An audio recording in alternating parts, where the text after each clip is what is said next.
Renungan Pagi bersama Allah di Waktu Fajar oleh Ellen G. White, 9 Desember 2022. Mari kita berdoa. Bapa kami yang di sorga, Allah pencipta langit dan bumi, laut dan segala isinya, Allah yang maha besar, maha kuasa, sumber segalanya, yang kami sembah selalu melalui anak-Mu yang tunggal, Yesus Kristus.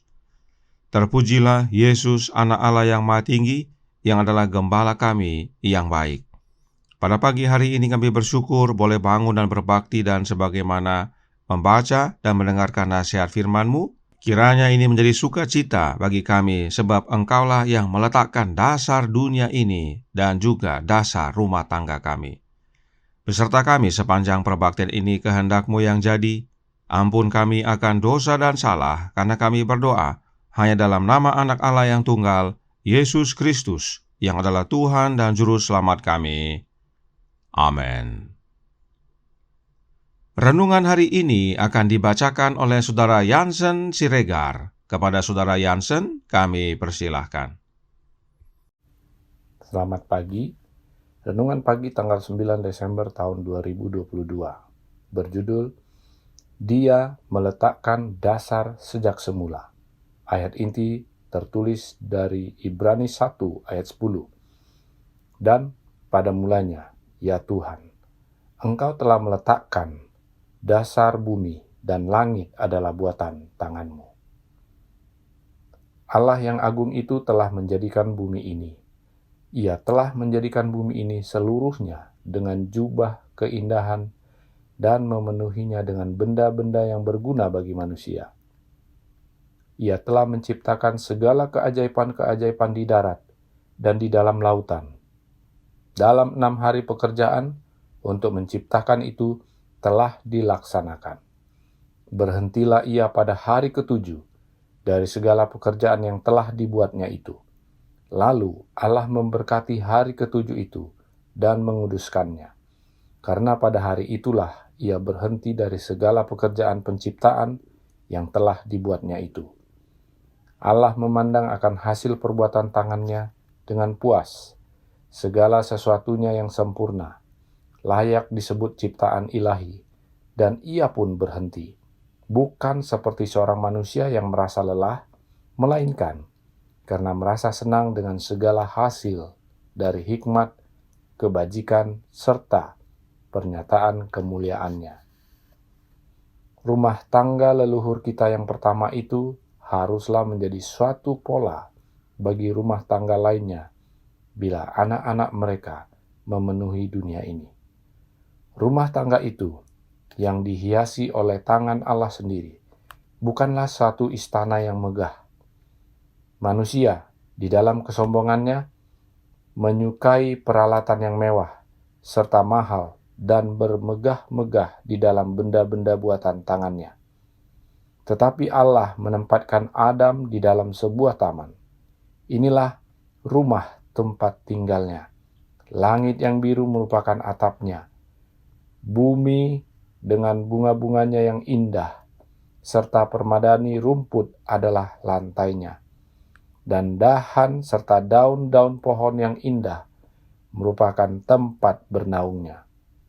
Pada dinding-dindingnya bergantung hiasan-hiasan yang indah, hasil ciptaan seniman yang agung itu. Di sekeliling pasangan yang suci itu, terdapat satu pelajaran bagi segala zaman, bahwa kebahagiaan yang sejati bukan terdapat di dalam pemanjaan akan kemewahan serta kemegahan, tetapi di dalam persekutuan dengan Allah melalui hasil ciptaannya. Dikutip dari buku Alfa dan Omega, Jilid 1 halaman 39-42. Terima kasih dan Tuhan Yesus memberkati. Terima kasih atas penata layanan Saudara Jansen. Tuhan Yesus memberkati. Selamat pagi saudaraku dalam Tuhan. Ayat inti renungan hari ini diambil dari Ibrani 1 ayat 10 yang berkata, Dan pada mulanya, ya Tuhan, Engkau telah meletakkan dasar bumi dan langit adalah buatan tangan-Mu. Siapakah Tuhan yang dimaksudkan oleh Paulus dalam ayat ini? Mari kita baca ayat 8 dan 9 yang berbunyi, Tetapi tentang anak ia berkata, "Tahtamu ya Allah, tetap untuk seterusnya dan selamanya, dan tongkat kerajaanmu adalah tongkat kebenaran. Engkau mencintai keadilan dan membenci kefasikan. Sebab itu Allah, Allahmu, telah mengurapi engkau dengan minyak sebagai tanda kesukaan, melebihi teman-teman sekutumu." Allah Bapa berbicara tentang anaknya, yaitu Yesus Kristus. Dan perhatikan, meskipun Allah Bapa menyatakan anaknya Allah, tetapi dalam ayat 9, Bapa berkata bahwa dirinya adalah Allahnya Yesus. Ini kebenaran penting yang sering dilewatkan oleh guru-guru teologi di dalam gereja Advent. Allah Bapa adalah Allahnya Yesus. Dan Yesus sendiri akui dalam Yohanes 20 ayat 17. Lalu, kenapa Allah Bapa menyebut anaknya Allah? Sebab Yesus adalah anak yang Bapa peranakkan. Artinya, alamiah Bapa dan anak adalah sama, yaitu alamiah Allah atau alamiah ilahi. Mari kita baca ayat 5 dan 6 yang berkata, "Karena kepada siapakah di antara malaikat-malaikat itu pernah ia katakan, 'Anakku engkau telah kuperanakkan pada hari ini, dan aku akan menjadi bapanya, dan ia akan menjadi anakku.' Dan ketika ia membawa pula anaknya yang sulung ke dunia, ia berkata, 'Semua malaikat Allah harus menyembah dia.'" Allah Bapa akui bahwa Yesus adalah anaknya yang Bapa peranakkan, dan karenanya Bapa bawa anaknya yang sulung itu ke dunia ini. Karenanya Tuhan yang dinyatakan dalam ayat 10 adalah Tuhan Yesus. Dan memang Paulus telah menyatakannya dalam 1 Korintus 8 ayat 6. Namun bagi kita hanya ada satu Allah saja, yaitu Bapa, yang daripadanya berasal segala sesuatu, dan yang untuk Dia kita hidup, dan satu Tuhan saja, yaitu Yesus Kristus, yang olehnya segala sesuatu telah dijadikan, dan yang karena Dia kita hidup. Karenanya jelas bahwa Tuhan yang dalam Ibrani 1 ayat 10, yaitu ayat inti pada pagi hari ini, adalah Tuhan Yesus. Tidak heran Nyonya White menuliskan yang berikut ini tentang Ibrani 1 ayat 8 dan 9 dan 10 yang terdapat dalam manuskrip 57 tahun 1907 paragraf 4. Berkata, "Dalam bahasa ini dinyatakan kemahakuasaan Tuhan Yesus. Dia diperkenalkan kepada pelajar Alkitab sebagai pencipta dunia dan sebagai penguasa yang sah." Jadi, berdasarkan kebenaran Alkitab dan Roh Nubuat, Dia yang meletakkan dasar bumi adalah Tuhan kita, Yesus Kristus. Sebab meskipun Allah Bapa adalah pencipta, namun dalam pelaksanaannya, Bapa menyerahkan kepada anaknya. Itu sebabnya dalam Ibrani 1 ayat 2 Paulus berkata, "Maka pada zaman akhir ini, Ia telah berbicara kepada kita dengan perantaran anaknya, yang telah Ia tetapkan sebagai yang berhak menerima segala yang ada. Oleh Dia, Allah telah menjadikan alam semesta." Jadi, Allah Bapa adalah pencipta, dan Dia menciptakan segalanya melalui anaknya.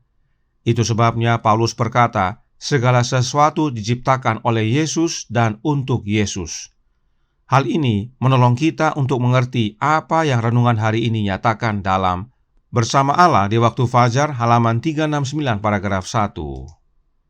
Allah yang agung itu telah menjadikan bumi ini. Ia telah menjadikan bumi ini seluruhnya dengan jubah keindahan dan memenuhinya dengan benda-benda yang berguna bagi manusia. Dalam tulisan aslinya, Nyonya White menyatakan tentang Jehovah yang agung, The Great Jehovah, dan Dia adalah Allah Bapa, Allah yang agung. Jadi, berdasarkan pernyataan Roh Nubuat, Allah Bapa yang meletakkan dasar bumi atau telah menjadikan dunia ini. Bagaimana Bapa melakukannya? Melalui anaknya. Itulah yang Alkitab dan Roh Nubuat nyatakan. Perhatikan renungan hari ini juga berkata dalam Bersama Allah di Waktu Fajar, masih dalam halaman 369 paragraf 1.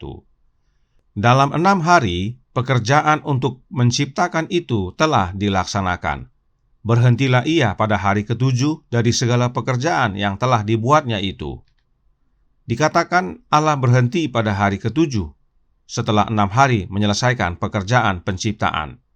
Namun perhatikan tulisan Roh Nubuat yang berikut ini dalam Kerinduan Segala Zaman, buku kedua halaman 419 paragraf 2. Pada mula pertama, Bapa dan Anak telah beristirahat pada hari Sabat setelah menyelesaikan pekerjaan penciptaan. Jadi, Allah Bapa dan Anaknya beristirahat pada hari Sabat setelah menyelesaikan pekerjaan penciptaan. Sebab memang Bapa menjadikan segala sesuatu melalui Anaknya. Tetapi, meskipun Yesus yang menjadikan segalanya, Dia tidak mengambil kemuliaan bagi dirinya. Perhatikan apa yang Roh Nubuat katakan dalam Spirit of Prophecy, volume 1, halaman 17, paragraf 2. Dia telah memakaikan Anaknya dengan otoritas untuk memerintah penghuni sorgawi. Dia di sini adalah Allah Bapa. Terutama Anaknya yang bekerja dalam persatuan dengan dirinya sendiri, dalam mengantisipasi penciptaan bumi dan setiap makhluk hidup yang seharusnya ada di bumi. Anaknya akan melaksanakan kehendak dan tujuannya, tetapi tidak akan melakukan apapun dari dirinya sendiri. Kehendak Bapa akan terpenuhi di dalam dirinya.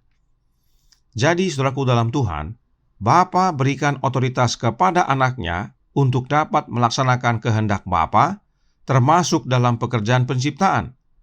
Bahkan dikatakan Bapa bersatu dengan Anaknya dalam penciptaan bumi dan segala isinya. Dan meski terlibat dalam pekerjaan penciptaan, Yesus tidak melakukan apapun dari dirinya sendiri. Bukan kehendaknya yang dilakukan, tetapi kehendak Bapanya yang terpenuhi di dalam dirinya. Itulah sebabnya kemuliaan penciptaan Yesus berikan kepada Bapanya. Inilah hubungannya di mana Roh Nubuat menyatakan bahwa Bapa berhenti pada hari Sabat. Namun dalam tulisan lain, Roh Nubuat menyatakan bahwa Bapa dan Anaknya berhenti pada hari Sabat. Karenanya, meski Yesus yang menjadikan segala sesuatu, tetapi Dia serahkan seluruhnya kepada Bapanya. Sebab semuanya terjadi atas kehendak Bapanya. Dan otoritas untuk melaksanakan kehendak Bapa, Yesus terima dari Bapanya. Jadi, siapakah yang meletakkan dasar bumi ini? Yesus Kristus, dan itu Yesus lakukan atas kehendak Bapanya. Tuhan memberkati, saya bawa dalam nama Yesus. Amin. Mari kita berdoa. Bapa kami yang di sorga, Allah pencipta langit dan bumi, laut dan segala isinya, Allah yang maha besar, maha kuasa, sumber segalanya, yang kami sembah selalu melalui Anak-Mu yang tunggal, Yesus Kristus. Terima kasih atas nasihat yang indah pada pagi hari ini, bahwa Engkau ya Bapa yang telah meletakkan dasar dunia ini, dan Engkau melakukannya melalui Anak-Mu. Karenanya Yesuslah yang meletakkan dasar dunia ini. Nah, dunia ini saja landasannya Engkau yang meletakkan, terlebih lagi rumah tangga kami. Rumah tangga leluhur kami yang pertama harus menjadi pola bagi rumah tangga kami. Sebab Engkaulah yang meletakkan dasar rumah tangga yang pertama, dan Engkau yang menghias. Biarlah dalam kehidupan kami masing-masing, Engkau sebagai satu-satunya dasar kehidupan kami, ya Tuhan. Karenanya tolong kami ya Bapa, curahkan Roh Anak-Mu dalam hati ini. Hanya oleh kehadiran Roh Kristus dalam hidup ini, maka hidup kami berdasar di dalam Dia, tersembunyi bersama Dia di dalam Engkau, ya Bapa. Hingga pada akhirnya, bila mana Dia datang kedua kali, kami semua, tidak hanya pribadi, namun rumah tangga kami juga boleh diselamatkan. Beserta kami sepanjang hari ini kehendak-Mu yang jadi, ampun kami akan dosa dan salah, karena kami berdoa hanya dalam nama Anak Allah yang tunggal, Yesus Kristus, yang adalah Tuhan dan Juru Selamat kami. Amin.